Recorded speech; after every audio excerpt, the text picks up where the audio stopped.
Yaşamanın karanlıkları. Onlar kim karanlıkta şavksız gezer, koy inansınlar Allah'ın adına. İsaiya 7. baş 10. yer. Allah bize adadı uygunluk. Ama adam adı hani yaşamamız kayak gibi rahat rahat sular üstünde yüzecek. Adam adı hani yaşamanın zorları bize ilişmeyecek. Bibliyadan anlarız. Hani sen var nice olarsın inancı hem Allah'tan korkan insan.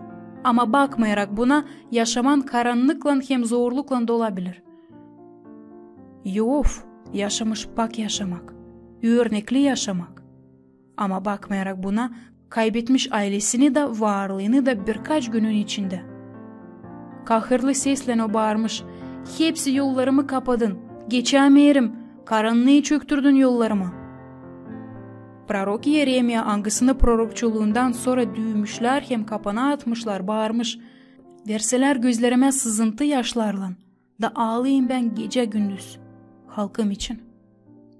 Apostol Pavel o kadar ağırlıklar çekmiş hani demiş. Diri kalma umudum yoktu. Karanlık günlerimiz bizi üredir koyma umudumuzu Allah'a hem ona yaklaşma. Kolay methetme Allah'ı açan sağlıklıyız hem cebimiz parayla dolu. Ama açan şavk birden süyünür. Sadece o zaman anlarsın neye bağlı senin inanın hem kime halizden umudunu koyardın. Başka laflarla dediğin sadece ağır vakitte biz öğreniriz görme gece karanlığında da.